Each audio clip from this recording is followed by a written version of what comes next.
જ્યોતિ school દ્વારા આયોજિત online video લેક્ચરમાં તમારું ફરીવાર સ્વાગત છે। તો વિદ્યાર્થી મિત્રો, આપણે લાસ્ટ ટાઈમ સંકુલન ક્ષમતાની ગણતરી પૂરી કરી હતી, એટલે કે પેકિંગ એફિશિયન્સી બરાબર શોધી લીધી હતી 3 માટે, એફસીસી માટે, બીસીસી માટે અને સાદા ગણિત માટે। એક ક્વેશ્ચન પરીક્ષામાં વારંવાર પૂછાતો હોય છે। હજુ કહું છું, ક્વેશ્ચનમાં સૂત્ર કોમન છે, ગોળાનું એકમ કોષનું પરમાણુનું કદ કોમન છે, એકમ કોષનું કદ કોમન છે, તો એ સૂત્ર તૈયાર કરી દેવાનું છે। પેકિંગ એફિશિયન્સી બધાને યાદ રાખવાની છે, વારંવાર એમસીક્યુ માં પણ પૂછાય છે, લાંબા ક્વેશ્ચનમાં પણ પૂછાતી હોય છે, તો આપણા મગજમાં વાત ક્લિયર થવી જોઈએ બરાબર। તો હવે આપણે આગળ જઈએ છીએ। ક્વેશ્ચન છે, ધ્યાન આપજો।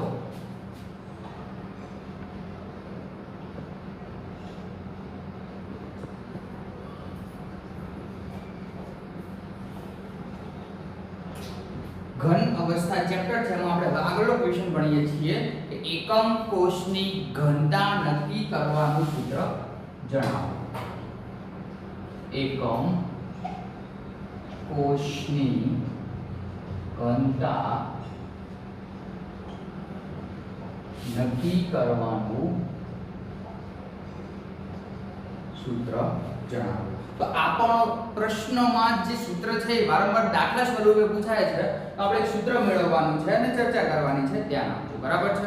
તો આપણે ઘનતા બરાબર છે, ઘનતા વિશે થોડીક અગિયાર સાયન્સમાં માહિતી મેળવી લીધી હતી પહેલા ચેપ્ટરમાં, જ્યારે આપણે તાપમાન ને કદ ને બધું ભણ્યા ને ત્યારે એમાં ઘનતા વિશે ચર્ચા કરી હતી કે ઘનતા બરાબર દળ ભાગ્યા કદ બરાબર છે। દળ ભાગ્યા એકમ કદમાં રહેલા દ્રવ્યના દળને એની ઘનતા કહે છે। ઘનતાને શાના વડે દર્શાવો છો એ પણ ચર્ચા કરી છે। તો એક્સ કિરણ વિવર્તન બરાબર, સ્પેક્ટ્રોસ્કોપિક પદ્ધતિ છે, કઈ પદ્ધતિ છે? એક્સ કિરણ। તો એક્સ કિરણ વિવર્તનની મદદથી એકમ કોષની લંબાઈ એ નક્કી કરવામાં આવે છે બરાબર, ધ્યાન આપજો। એક્સ કિરણ વિવર્તન, એક ફરીથી કહું છું, સ્પેક્ટ્રોસ્કોપિક પદ્ધતિ છે। આ સ્પેક્ટ્રોસ્કોપિક પદ્ધતિની મદદથી આપણે કોઈ પણ એકમ કોષ લઈએ છીએ, એ એકમ કોષની ધારની લંબાઈ છે એ લંબાઈ નક્કી કરવામાં આવે છે બરાબર। તો એક્સ કિરણ વિવર્તનની મદદથી એકમ કોષના ધારની લંબાઈ, ધ્યાન આપજો,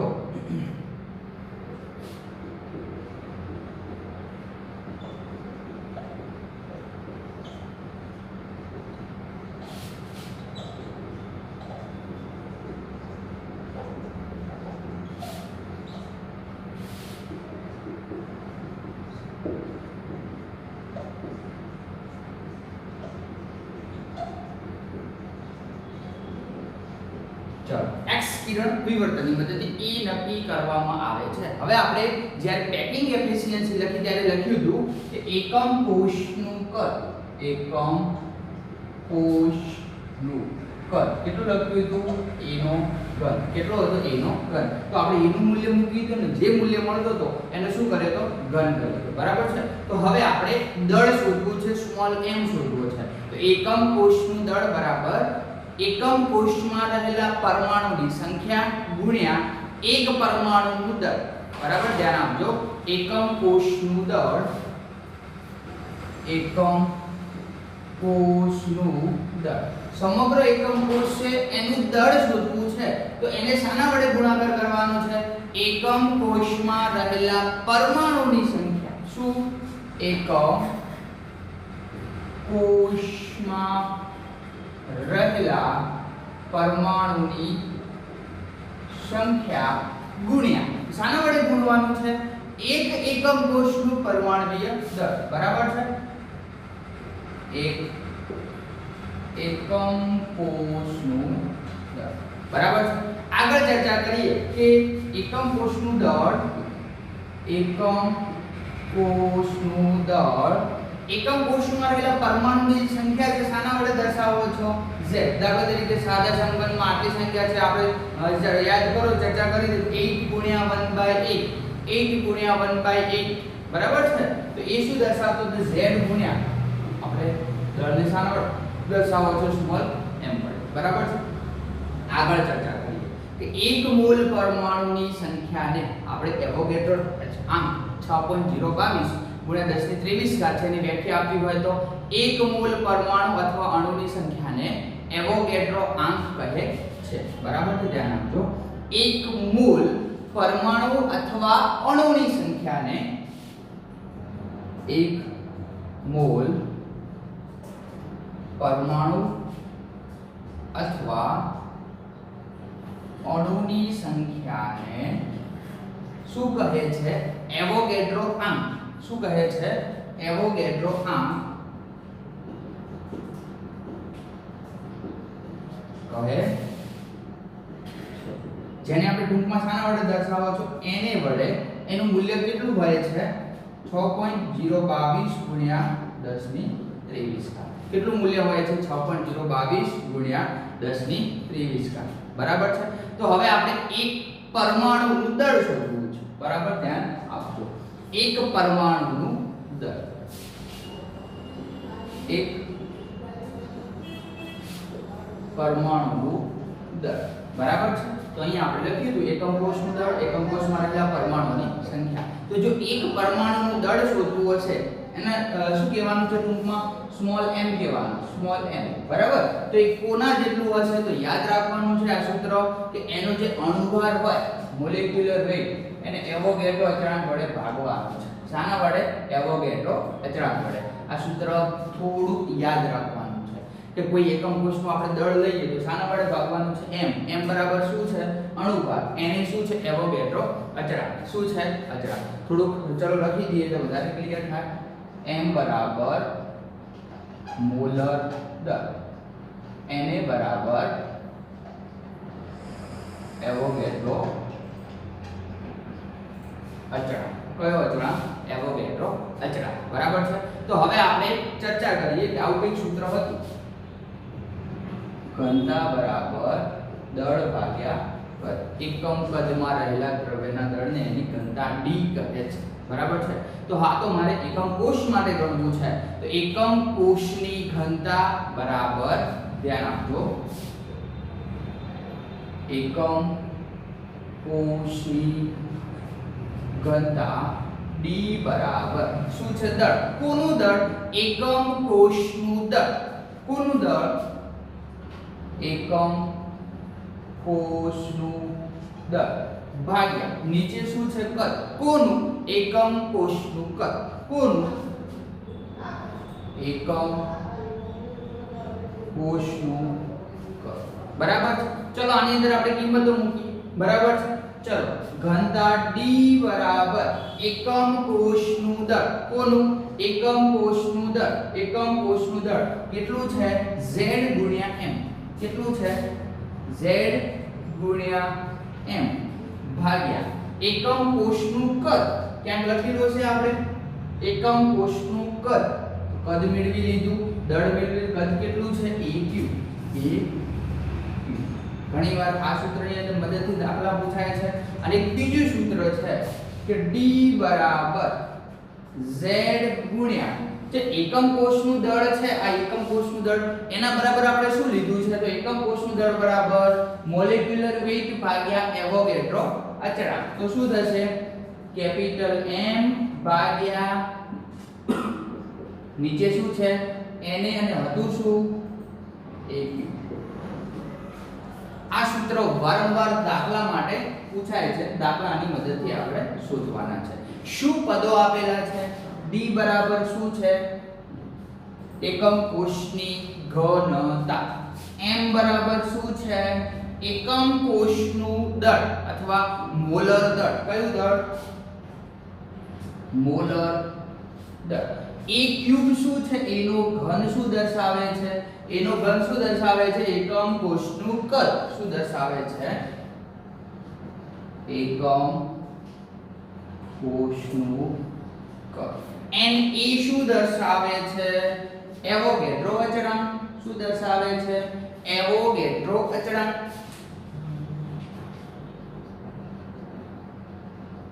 જેનું મૂલ્ય કેટલું હોય છે? 6.022 ગુણ્યા 10 ની 23. બરાબર છે. બધા પદો આપણે સમજાઈ નાખ્યા છે. આ સૂત્ર યાદ રાખી લેવાનું છે. આંખો બંધ કરીને તૈયાર કરી દેવાનું છે. d zm/aq * na. બરાબર. ફરીવાર ચર્ચા કરી દઈએ આપણે. ધ્યાન આપજો. એકમ કોષની ઘનતા નક્કી કરવા માટેનું સૂત્ર. x કિરણ વિવર્તનની મદદથી એકમ કોષના ધારની લંબાઈ a નક્કી કરવામાં આવે છે. આગળ એકમ કોષનું કદ કેટલું હોય છે તો આપણે લખ્યું છે કેટલું હોય છે a ક્યુબ ક્યાંથી આવે છે ચલો ફરીવાર હું સમજાવી નાખું છું દાખલા તરીકે આ મારો એકમ કોષ છે બરાબર છે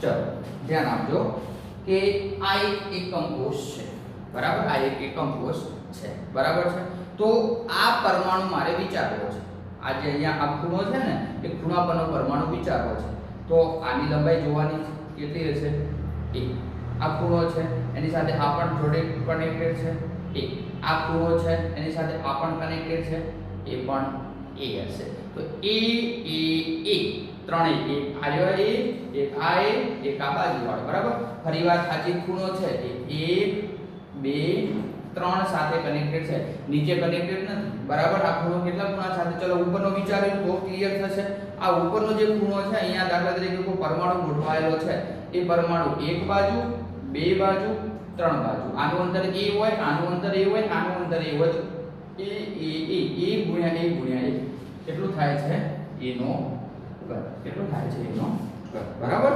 ચલો ક્લિયર આપણે આગળ કીધું કે એકમ કોષનું દળ બરાબર પરમાણુની સંખ્યા ગુણ્યા એક કોષનું દળ બરાબર પછી એક મોલમાં રહેલા પરમાણુ અથવા અણુની સંખ્યાને એવોગેડ્રો અચળાંક એને કહે છે કિંમતો મૂકી અને સૂત્ર સાબિત કર્યું છે ફટાફટ આપણે લખી લેજો આ સૂત્ર ઉપરથી આપણે દાખલા ગણવાના છે ત્રણ દાખલા આપણી બુકમાં આપેલા છે આપણે ગણીએ છીએ આવા દાખલા પરીક્ષામાં વારંવાર પૂછાય છે ફટાફટ આપણે પોઝ કરી અને લખી લો પછી હું દાખલા તરફ જાઉં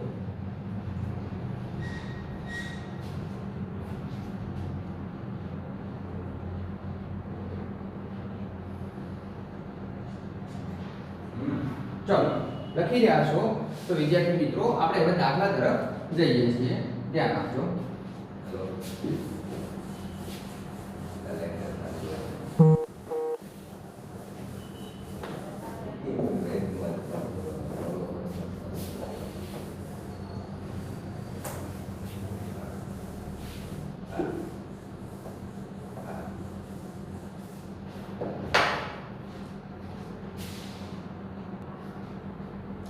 ચાલો બે ઉદાહરણ આપેલા છે ઉદાહરણ નંબર 1.3 અને 1.4 બરાબર છે બરાબર ધ્યાન આપજો વ્યવસ્થિત રીતે સમજી લેજો આપણું સૂત્ર યાદ રાખજો D z m/a³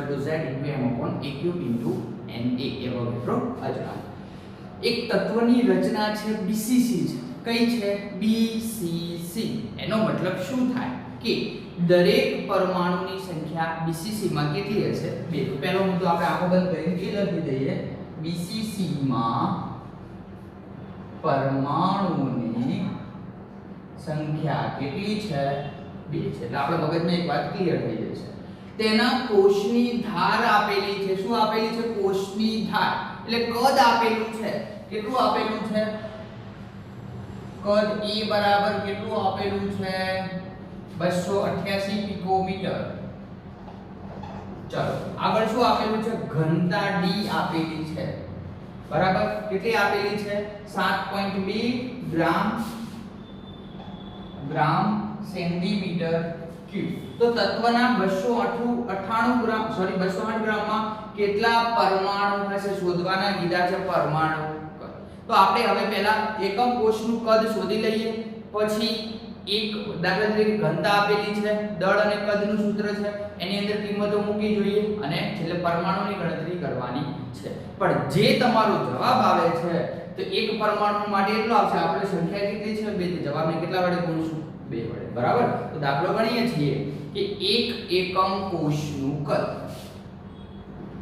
એકમ કોષનું અથવા થોડું આ બાજુ લખો એટલે હજુ જગ્યા વધશે આપણને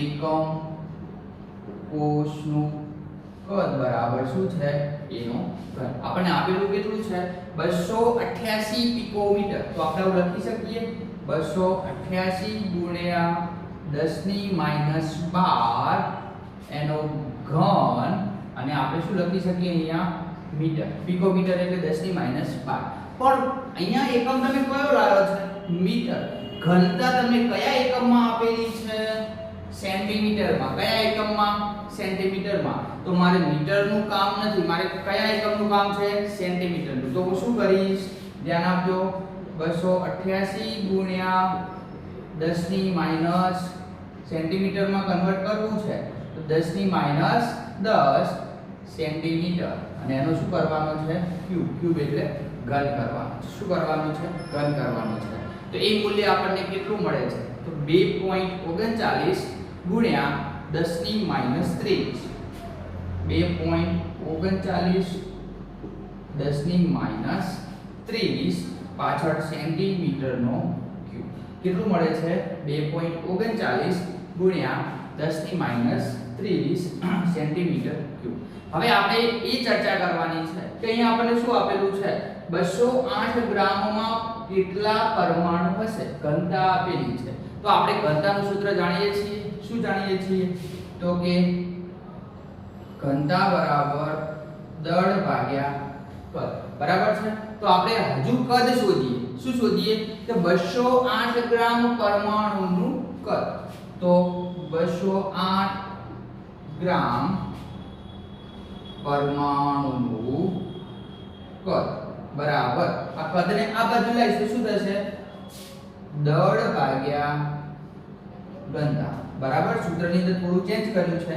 કદને આ બાજુ લાવ્યો છો ઘનતાને આ બાજુ લઈ જાઉં છું તો હું થોડું સૂત્ર પણ એ રીતે લખી નાખું તો તમને સમજવામાં તકલીફ ન પડે કે કદ બરાબર દળ ભાગ્યા ઘનતા 108 ગ્રામ પરમાણુનું કદ શું કરવાનું છે દળ ભાગ્યા ઘનતા તો દળ તમને આપેલું છે હા કેટલું આપેલું છે 208 ગ્રામ તો 208 ગ્રામ ભાગ્યા પાછળ તમને ઘનતા આપેલી છે કેટલી આપેલી છે 7.2 બરાબર છે પાછળ ગ્રામ સેન્ટીમીટર ક્યુબ આ શામાં આપેલું છે ગ્રામમાં આપેલું છે તો એ મૂલ્ય તમને કેટલું મળે છે તો 12.08 બરાબર છે તો આની અંદર આપણે શું કરવાનું છે 208 કરવાના છે ભાગ્યા 7.2 એટલે આઈ થિંક મળે છે 28.88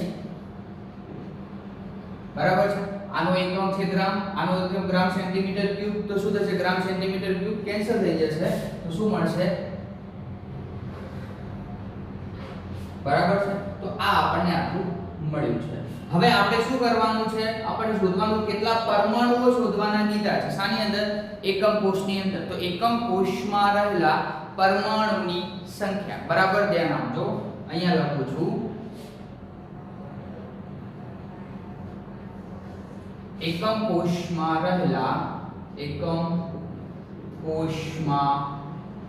રહેલા પરમાણુની સંખ્યા બરાબર શું સૂત્ર થશે એનું તો આપણે બે મૂલ્ય મેળવ્યા છે બે જુદા જુદા દળ મેળવ્યા છે બરાબર તો સૂત્ર એવું કરવાનું છે ધ્યાન આપજો કે 208 ગ્રામ પરમાણુનું કદ 208 ગ્રામ પરમાણુનું કદ ભાગ્યા એકમ કોષનું કદ ભાગ્યા એકમ કોષનું કદ ચલો 208 ગ્રામ પરમાણુનું કદ કેટલું મેળવ્યું તમે તો કે 28.88 ભાગ્યા એકમ કોષનું કદ કેટલું મેળવ્યું છે 2.39 ગુણ્યા 10 ની માઈનસ 23 કેટલી મળે છે 2.39 10 ની માઈનસ 23 બરાબર તો તમે આનું સાદું રૂપ આપો છો તે મૂલ્ય તમને કેટલું મળે છે ધ્યાન આપજો 12.08 10 ની માઈનસ 23 ઉપર જશે તો પ્લસ 23 પરમાણુ મળે છે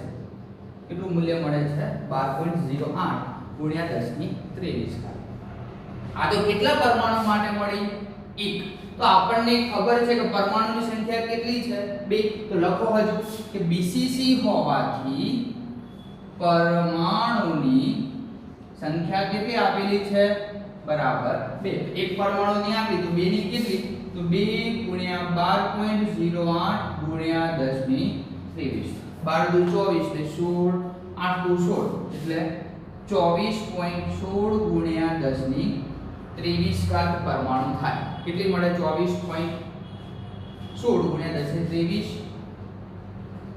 પરમાણુ બરાબર છે તો 208 ગ્રામમાં કેટલા પરમાણુ આવેલા હશે તો આપણે આ રીતે આખો દાખલો ગણી શકીએ છીએ બરાબર ધ્યાન આપજો શું કીધું આપણે તો BCC માં પરમાણુની સંખ્યા લખી એકમ કોષનું કદ લખ્યું મીટર હતું સેન્ટીમીટરમાં કન્વર્ટ કરવાનું હતું બરાબર છે પછી દળ ઘનતા બરાબર દળ ભાગ્યા કદ પરમાણુનું કદ શોધ્યું આટલું મળે છે તો એકમ કોષમાં પરમાણુની સંખ્યા BCC હોય એટલે આપણે ગુણ્યું આપણો જવાબ કેટલો મળે છે 24.16 ગુણ્યા 1023 પરમાણુ. ચલો સેમ દાખલો આપેલો છે પણ આ તો સિમ્પલ દાખલો છે, સૂત્રની અંદર માત્ર કિંમતો મૂકવાની છે. x કિરણ વિવર્તન દર્શાવે છે કે કોપર FCC એકમ કોષમાં સ્ફટિકીકરણ પામે છે. શામાં પામે છે? FCC એકમ કોષમાં. બરાબર છે. તો સ્ફટિકીકરણ પામે છે તો મને ખબર છે કે FCC ની અંદર પરમાણુની સંખ્યા કેટલી આવેલી છે? 4. તો પહેલો મુદ્દો તો આપણે લખી દઈએ કે Z આપેલો છે કેટલો છે? 4 પરમાણુ. પરમાણુ તમને આપેલા નહીં. કોષની ધાર આપેલી છે. કોષની ધાર આપેલી છે E. કેટલી આપેલી છે તમને? ધ્યાન આપજો. E બરાબર 3.608 10⁻8 સેન્ટીમીટર ક્યુબ. ઘનતા આપેલી છે D બરાબર 8.92 ગ્રામ પ્રતિ સેન્ટીમીટર ક્યુબ. ક્લિયર છે? તો CU નું દળ m શોધો. તો આપણું સૂત્ર શું હતું? કિંમતો માત્ર મૂકવાની છે. D ઘનતા બરાબર Z ગુણ્યા capital M a cube n. શોધવાનું શું કીધું છે? m શોધવાનો કીધો છે. તો m ને સૂત્રનો કરતા બનાવો તો શું થશે? D ગુણ્યા a ક્યુબ na. D ગુણ્યા a ક્યુબ na ભાગ્યા z. ક્લિયર છે? ચલો m શોધવાનો કીધો છે. D ઘનતા આપેલી છે, e ક્યુબ એ આપેલો છે આટલો, એનો શું કરવાનો? ઘન કરવાનો. na 6.022 ગુણ્યા 10⁻23 ઘાત z4. કિંમતો મૂકશો એટલે તમને દળ મળી જશે. કોનું મળી જશે? કોપરનું. એટલે કોપરનું પરમાણુ દળ તો આપણે આમે જાણીએ છીએ. કેટલું છે? 63.1 ગ્રામ પ્રતિ મોલ. કેટલું છે? 63.1 ગ્રામ પ્રતિ. ચલો ફટાફટ લખી લો. પછી આપણે આવા નવા એક દાખલો ગણી અને કેટલાક લખાણ સંબંધિત પ્રશ્ન આપેલા છે એના તરફ જઈએ.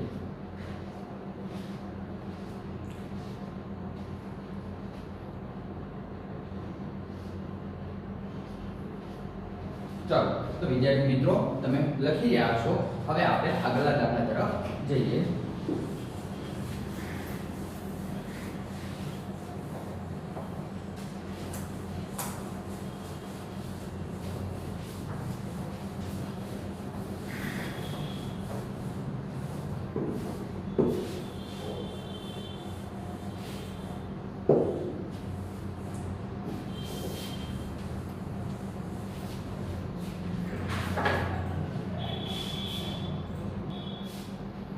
ચલો તો પાંચમું ઉદાહરણ આપણે ગણીએ. બરાબર છે. સિલ્વર CCP લેટિસ રચે છે. શું લેટિસ? CCP લેટિસ રચે છે. તેના સ્ફટિકના X કિરણનો અભ્યાસ દર્શાવે છે. કયું સ્ફટિક રચે છે? CCP. બરાબર છે. તો એ પણ એક પ્રકારનું શું થઈ ગયું છે? FCC. તો રચના કોષની સંખ્યા કેટલી હશે? Z બરાબર 4.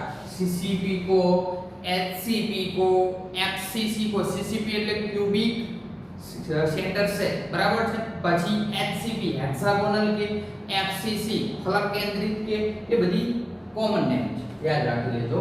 પછી આપણને ધારની લંબાઈ A આપેલી છે. કેટલી આપેલી છે? 408.6 પિકોમીટર. બરાબર 408 ગુણ્યા 10⁻12 મીટર. પિકોમીટર નું શામાં કન્વર્ટ કરી દીધું છે આપણે? મીટરમાં. બરાબર છે. પછી શું આપેલું છે? ઘનતા D ગણવાની આપણને કીધી છે. પરમાણુય દળ m આપેલું છે 107.9 u. પણ યાદ રાખજો કે આ આપણે કિલોગ્રામમાં લેવાનું છે. હકીકતમાં હું ના લખું તો હું લખી શકું ગ્રામ પ્રતિ મોલ. આનું કિલોગ્રામમાં ફેરવું તો શું થશે? તો આપણે 10⁻10 107.9 ગુણ્યા 10⁻3 કિલોગ્રામ પ્રતિ. બરાબર છે. તો હવે આપણે કિંમતો મૂકવાની છે. આપણું સૂત્ર કયું હતું? D Z ગુણ્યા m ભાગ્યા a ક્યુબ n. D તમને શોધવાની કીધી છે. Z આપેલા છે 4, m આપેલું છે આટલું, a ક્યુબ આપેલો છે આટલો, n એ 6.022 ગુણ્યા 10⁻23 ઘાત. તમે સાદુરૂપ આપવા જશો જવાબ તમને ગણતા કેટલી મળશે? 10.5 ગુણ્યા d બરાબર 10.5 ગુણ્યા 10 ની 3 ઘાત કિલોગ્રામ મીટર ક્યુબ. શું મળશે? Kilogram metre cube. શું મળશે? d. d એટલે ઘનતા તમને આટલી મળી જશે. ક્લિયર છે? તો આની સાથે સાથે આપણે આજનું વિડિયો લેક્ચર અહીંયા પૂરું કરીએ છીએ. લખાણ સંબંધિત પ્રશ્નોના જવાબ બાકી છે બધાના, એ આપણે જોડે લઈ લઈશું. ક્લિયર છે? અત્યારે બસ આટલું આપણે રાખીએ છીએ. હવે આપણે નેક્સ્ટ વિડિયો લેક્ચરમાં બીજા ટોપિક સાથે મળીશું. ક્લિયર છે? Thank you very